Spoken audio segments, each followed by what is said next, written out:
Ko fevele kaba ne matuetela. Shiki vavantes de menaquata ratete baka. Akome sate neki. Kwelei kabara. Kabobo shaki veles tamanatai.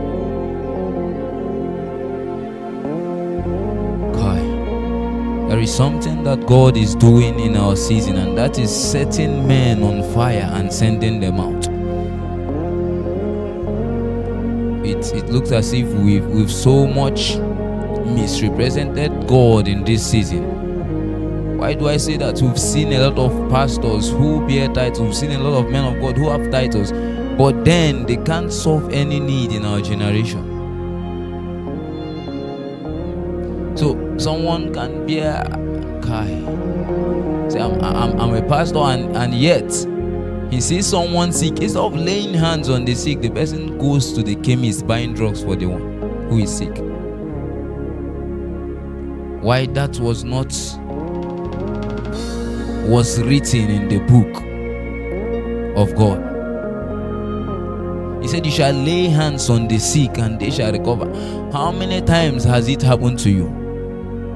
How many sick have you prayed for and they recovered? The reason why we've not seen so much of God is because we've not want to see it. So we so much think that it's all about the stage. Why some of us are waiting for him on the stage, he's waiting for you in the wilderness. And the only time some of us will praise when we're on the stage, the only time we will praise when we're in the church. Why? He's waiting for you in your room. He's waiting for you in a corner. It amazes me so many times when believers say, we are looking for God, we are looking for God. But then, that same God we seek for, he said, I stand at the door and knock. If only you will hear. So, the problem here is distraction. So many people don't hear. They are so far from God. They are so far from God. And God is asking a question, who will I send and who will go for us? He wants to work with us, and so many people are busy. Who will I send? Who will go for us? When we make the altar call in churches and a lot of people will come out, I will go. When we call for those who will go for mission, you see a quite number of persons. Amazing. Beautiful. But then when it comes to action, so many people, when they now look at the things, they tell you, you have to fast. You have to pray tirelessly. They say, no, that's not the kind of God. They now grade the kind of God they want to serve. Some say want to serve. Can't we serve God and eat again? Even your own Jesus, when he came to earth, he had to go on the mountain before daybreak. How come you want to stay on your bed and find God? Jesus had to go to the mountains early in the morning to commune with his father. His father, he's our firstborn. And you want to commune with him on your bed. Oh God, who taught you that?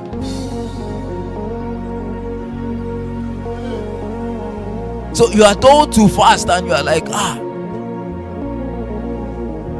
Jesus has done it for us.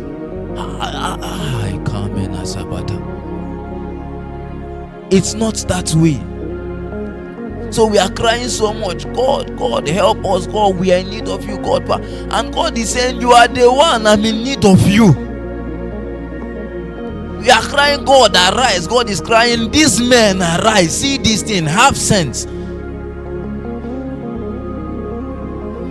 So the only problem we have is that we are so much full of ourselves that we don't want to deny ourselves.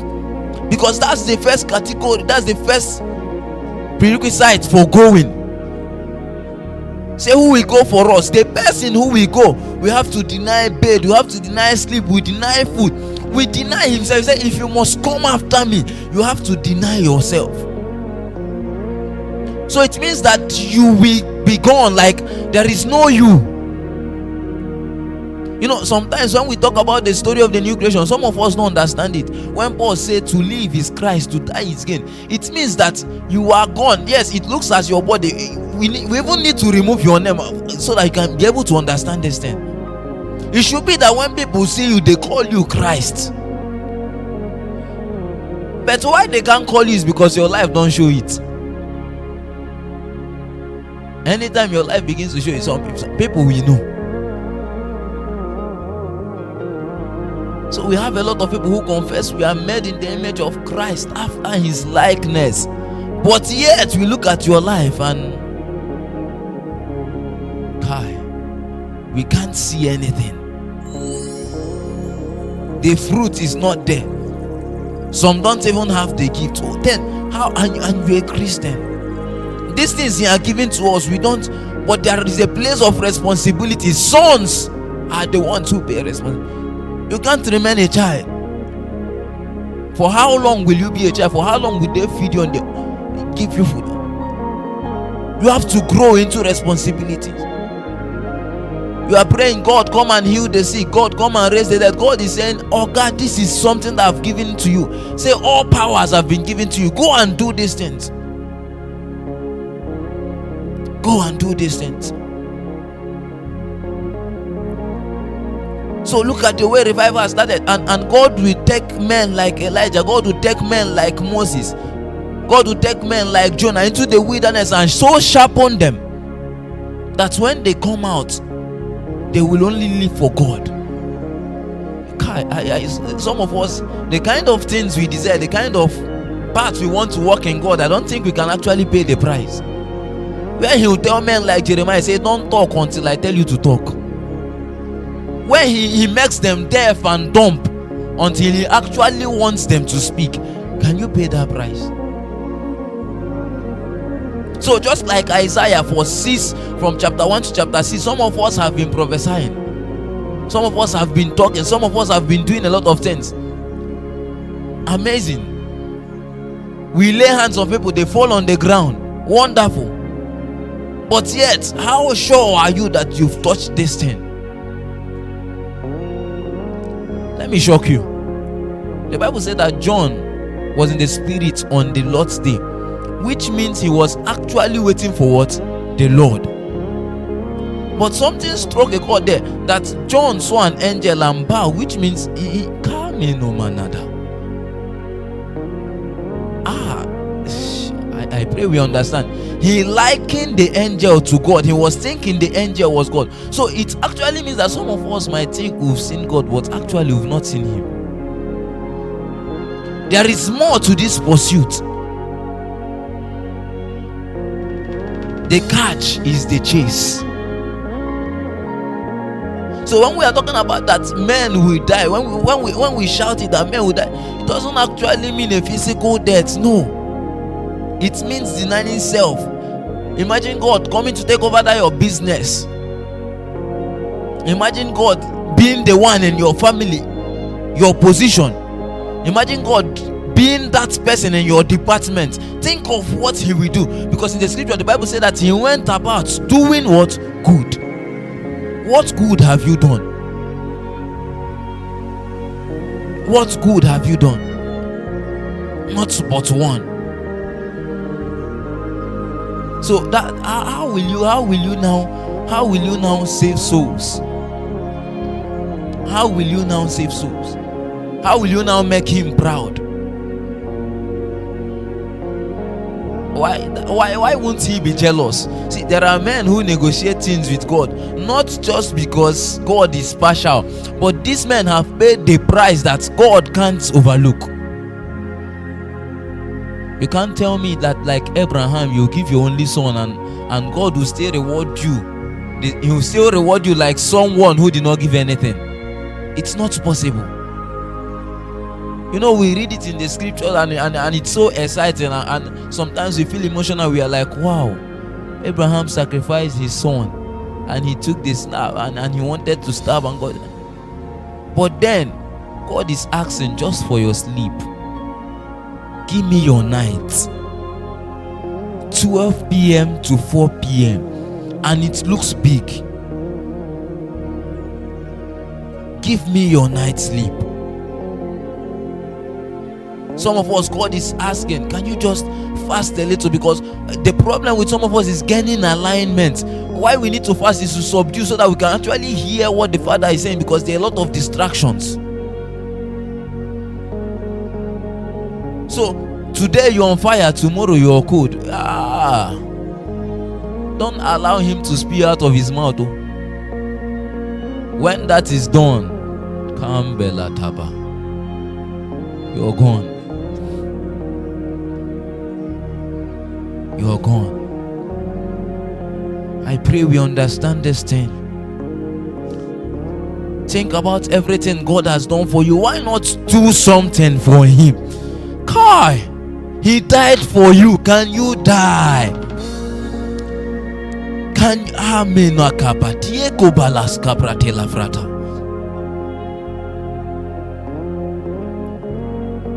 and Archbishop Benson, that's why we say something. He said, God don't need to come because I am here. How come you are there and evil still exists? Imagine the persecutions the apostles went through. Which one you see somebody throwing John into a hot pot, you will deny Christianity immediately. But these men can't, because they have touched the reality. They ran to walk the tree. They say, we crucify you. Say, don't crucify me like Jesus. Turn me upside down. It was a joy to them because they've touched something. But now, because of don't come to church, you are glad. You are happy. I can't, man. I just imagine how God will be looking at you. I just imagine. Even the angels, some of us, your angels be like, God, if it was you that maybe you are Daniel and the blessing was coming and Prince of Persia, I know you will not pray, because you'll be like, God did not answer, so you stop praying and no angel will come again. But these men knew. They so prayed. Shadrach, Meshach, and Abednego got to a point and said, oh king, we are not careful again. How many of us, some of us, we need to come to that point. We need to come to that point. It is a daily something, it's a daily chase, it's a daily pursuit. So you can any day you stop chasing, you stop seeing him. I said something one time. I said, in this life, is either every day of your life is either you go closer to God or you go farther from God. So you need to cross-check your life. Now, where are you going to? Are you going closer to him, or are you coming far? So I'll come to the end of this charge by saying, deny yourself. It is a painful thing. It might sound easy to say. You can actually say, I have denied myself. You know, I knew times where you say, oh, we'll fast tomorrow, and when you wake up tomorrow with a hunger, now I mean the natural hunger, not the spiritual one, and there is food on your table, you actually say, God, forgive me because I'm going to do this. But what I'm trying to say now is, some of us from today, we have to propose in our heart, like Daniel, never to spoil ourselves with the king's meal, never to go back to the world, to say no and propose in our heart.